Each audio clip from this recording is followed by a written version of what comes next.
From the Holler, the podcast that nurtures a life of purpose and presence, taking you on a transformative journey of healing and soul discovery from a farm in the North Georgia mountains where we've been sharing spiritual messages for over a decade.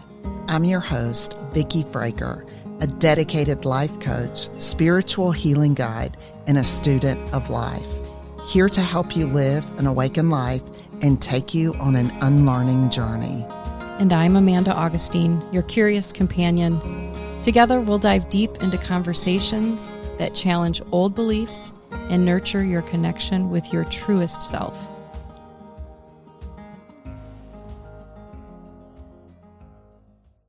Stillness scared the shit out of me. Every time I would start to get still, once I started practicing yoga, I think in my late 20s maybe, they always did that stillness shavasana at the end. And every single time I would start crying. It was not connected to why. Just whenever I laid down, the tears would just fall out of my eyes sideways because I was laying down. And so stillness has always stirred up so much in me. And yet I approached stillness in many different ways from many different people and many different offerings and suggestions. I really got into the work of Eckhart Tolle when him and Oprah did their very first live book club class. I don't know, that was maybe 16, 17 years ago. And that was when things really started shifting for me around stillness, because I understood that stillness changed everything. I just couldn't access it because I made it too big, too hard, too difficult, too long. I had all these ideas around it instead of just actually practicing it for small moments here and there. Yeah, I think with stillness, I'm still not I'm going to sit down and meditate for 20 minutes. Hell, I'm not even I'm going to sit down and meditate for 5 minutes.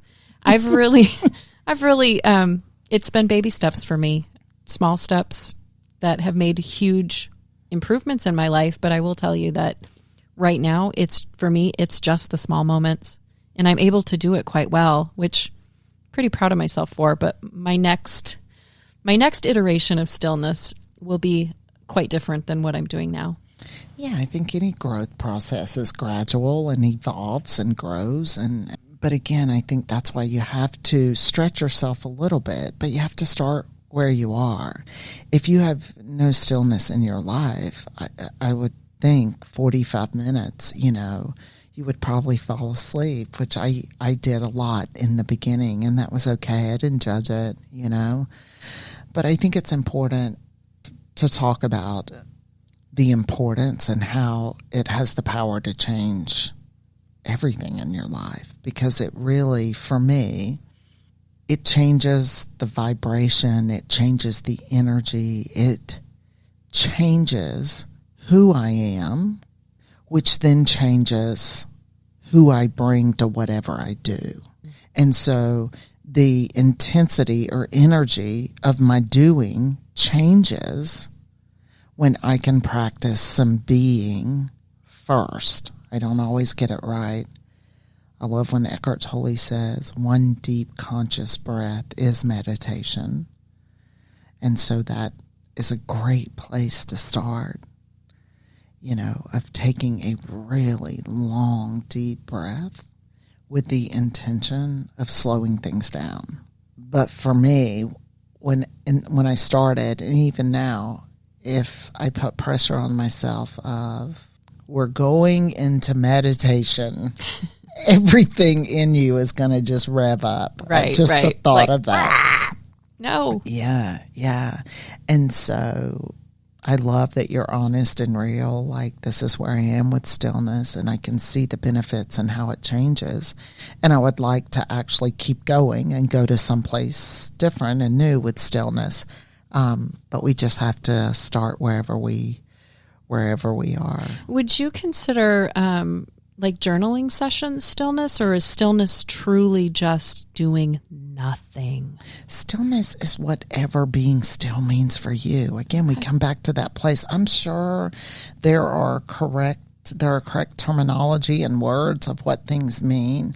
But to me, what I'm trying to get to is really a place of peace.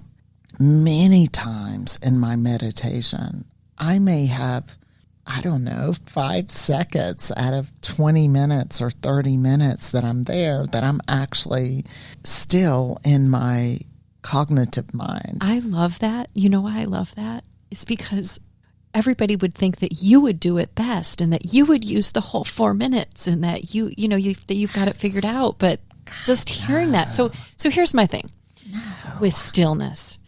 I'm the type that there's rules around it, and you got to sit up and put your fingers with your thumb with your middle finger, and you're supposed to sit up straight. Okay, first of all, I have a bad back. So sitting up straight on my own accord on the ground or even on a pillow is like asking me to do something I cannot do. So I finally read somewhere like, you can lay down to meditate. And you know what? You can. You don't want to fall asleep, but you can. So I'm really in this place of determining what stillness is not. Like getting wrapped up in those, society's rules around what stillness looks like and what Buddha does and, all the things. So I think it's important for us to talk about this because there are no rules. There are no rules. There are no rules for me. I mean, seriously, I do walking meditations. I do drawing meditations. And by the way, I lay down the majority of the time if I'm actually doing a meditation of any length of time, because I too have a bad hip and a bad back. We're getting old, Vikki. Serious. And so this is a loving act for me. This isn't a way to torture me. It's so interesting. Any tool can be helpful or hurtful. It's all on a continuum. And so riding my horse, grooming my horses, feeding my animals, I'll find myself lost in thought, and then I will bring myself back to this present moment and really just encourage myself, like, be where your feet are, like, let all your senses come to life, like, see with a new lens, like, experience this moment. This sounds like so, like, whatever, woo-woo, way out there. But I'm telling you, feeding my goats is one of the first things I do in the morning. You have to wash buckets. You have to carry water. I have to sweep shit off the front porch, goat pen. There's, like, this whole process. I don't know. It's turned into this beautiful act of worship of, I'm still moving slow. I'm still drinking my coffee when I'm doing it. How I feed my goats, because it's one of the first things I do, really does determine how I move throughout the rest of my day. Well, the energy that you bring to it, right? It's not what we're doing. It's the energy that we bring to it. 100%. Always, always. And I really want to share grace and peace and love and kindness. I really do, to my animals as my feet walk on the earth, to people that come out, to my husband. I really honestly want to actually have my life ooze those things, share those things. I do. Yeah. So it's up to me to choose things, to choose moments, to choose acts, to choose presence, to choose whatever that will set up those things for the direction I want them to go in. And the thing I always reach for is peace. I always, that's my first thing. I want to be at peace. I want to bring peace to the world, to life, to my marriage, to my farm. So you feed the goats with a loving heart. I do. I don't always get it right, but I can say that has really been a repetitive meditation practice for me of, can I do this first act of doing with being infused in this chore, this daily chore? Can I do that? And sometimes I actually sit on the front porch after I've swept it of the goat pen, and the goats come around and they start headbutting you in the knee and all kinds of stuff. But it's like, God, there's so much going on here and I don't want to miss it. I loved what you said about your walking meditations, because I too do those. I didn't realize what I was doing those until you brought it up, but I do that with my dogs. And I found it interesting that you talk about opening up all of your senses. I'm going to do that next time, because I love, like in the fall, I love to feel the crunch of the pine cones, because they're brittle and, you know, they're falling and they're all over the ground. So it's just that crunching. So I miss that because they're not crunchy anymore. But it's funny because it's all those senses. It's the feel of the wind on your skin. It's the sound of the birds. It's, you know, all the things that you can see and feel. And so I love that. I love that. I'm going to open that up more for myself the next time I'm in the woods. Yeah, it's being fully alive. So the whole point of the walk for me is not to burn calories. I don't even give that a thought. For me, I almost make a conscious act of, I'm going to go hang with God in the woods. And I'm going to try to look at the smallest of things. And I'm going to try to look at the bigness of things and just see what exchanges I can experience between me and God. Do you set an intention before you go into these moments of stillness? Do you always set an intention, or do you never set an intention? No, it's neither. I occasionally do. When I go on walking meditations in the woods is when I gain so much clarity. In nature, again, on our farm, it's just, you're in the middle of the woods, you know. On top of a mountain. Yeah. And it is so quiet out here. You always say, it's country quiet. It's country quiet out here. I love really is. Yeah. And there are hollers, which are low points on our property. But I don't say, okay, what is my intention? I'm being vulnerable, but I usually say, God, I want to experience you. Will you please help me slow down my thinking mind? I just want to be loved by you in this moment. I think sometimes, I know for me, I misinterpreted stillness, and I always laugh. It does not necessarily mean wearing a loincloth sitting in a teepee for hours. I so want to see you sitting in a teepee with wearing just a loincloth. Again, I am so drawn to Native Americans and the way they lived and the earth and the relationships and the animals, how sacred they were. And I wish more than anything I was a Native American in one of those teepees, like in some kind of right alongside them. I'm not. And it doesn't mean that I can't still have a reverence for nature and animals and life. That is where I come alive. Mm-hmm. That is really, I don't go out there to solve problems, to find answers. I really don't. When I go out into the woods, it really is to connect with everything God is and everywhere God is. And it's in every ounce of nature. It just, I don't know, I feel held, I feel loved, I feel, when I'm in nature, I just feel supported, I feel encouraged, I feel so many things when I'm in nature and I'm away from everybody and everything. I feel safe.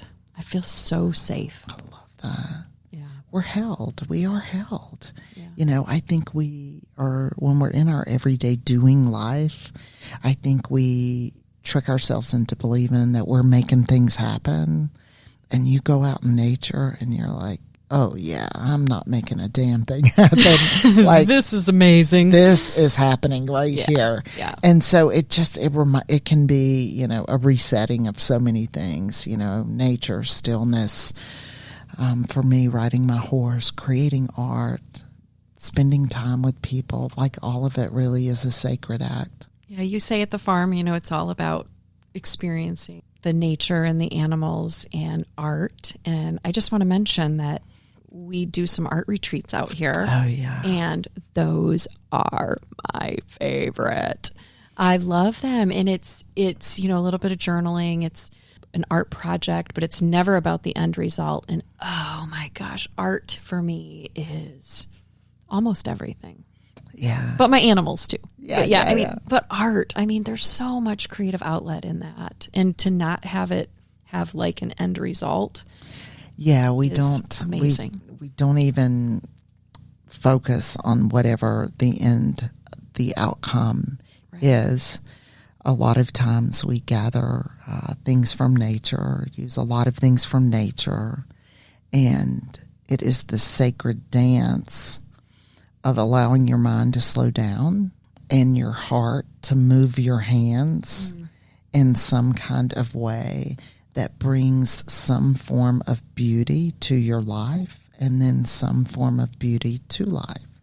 That's incredible. I love the art retreats. So, and I think with stillness, there's no outcome either, right? There's no, it is what it is. Yeah. I love what Wayne Dyer says, not necessarily about stillness. I think he says it more about, or said it more about life, that, when you're dancing on the dance floor, the end result is not so that you end up somewhere on the dance floor.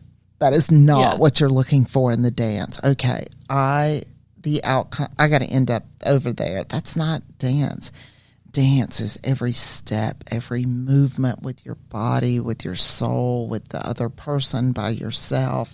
It is actually enjoying the process of all that is happening during the dance. And being in the moment, really, like when you're dancing, if you think about it and you're listening to the music, there's nothing else in the world. It's just you and the music. Yeah, you're not planning tomorrow's activities. Right, exactly. Yeah. You're actually being in the moment. And that's where life is, and that's where we come to life. I think that's where, we crave so much of that, and we don't know how to give it to ourselves. Yeah. Of that really just... And you have to find what works for you. That's why I say, for me, it's art and walking, and God, riding my horse is just one big long meditation. But you have to find what makes you come alive and what naturally takes your thinking mind and just turns down the volume and turns up the volume on your soul. I think in today's pace of today's society and world, I think more and more people just are craving that, of just turning off the noise. It's always there. I know for me it is. So my heart goes out to so many people that haven't experienced the farm and stillness and learning these tools, because it's crazy out there, Vikki. It's crazy. I don't get out there much. Well, I'm here to tell you, it's crazy out there. I hear, but again, you can create your own farm, your own stillness, wherever your world is in your life. Nobody's going to hand you stillness, by the way. Hey, you know what? Here's some stillness for you. It's you have to claim it. Yeah. You have to create it. You have to discipline yourself, and that discipline is not in a harsh way, like discipline. It is in a way of you have to actually decide, I'm going to choose this. Say yes to you, not all the other things. Say yes to you and go feed yourself, lift up your heart, fill your soul. Yeah, it changes everything. Yeah. It changes everything. There's an order. There's a 1 and a 2. Yeah. That's ancient wisdom, by the way.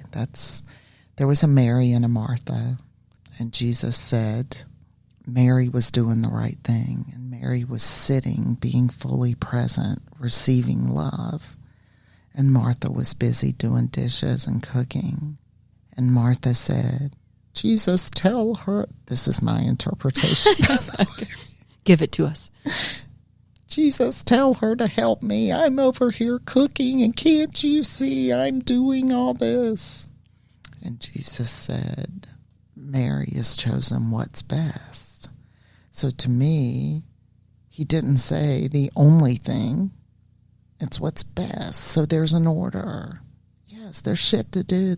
We have to eat. There's cooking and cleaning that has to be done. But Mary's tired. Mary's honoring herself. Yeah, I think Mary's longing to be loved. Mary's longing to be, I'm projecting what I think Mary is feeling onto how I feel. But she's really longing to be in the presence of the creator of everything. And he was there. And she chose to be there. And he is here, and we can choose to be here. Mm-hmm. It's totally up to us. It's all up for your own interpretation. I love it. That's just my childlike way. There's an order, a 1 and a 2. There is a best, and there's a better. When you choose 1, it changes who you bring to 2, which changes everything. But you have to choose it. And you have to get still, right? Yes. Only if you want to. If you don't have to. But if you choose to, I can absolutely promise you it'll change your world. All right. I think that's a wrap on this one. I think. Woo! Ooh, that was big. That was big. Good job.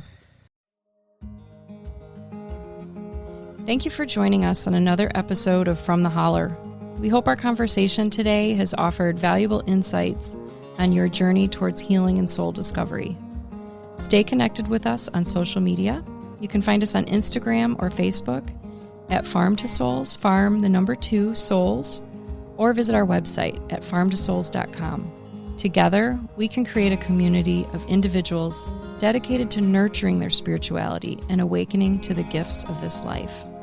As always, thank you for allowing us to be a part of your journey. Stay curious, stay open, and remember, you're not alone on this path.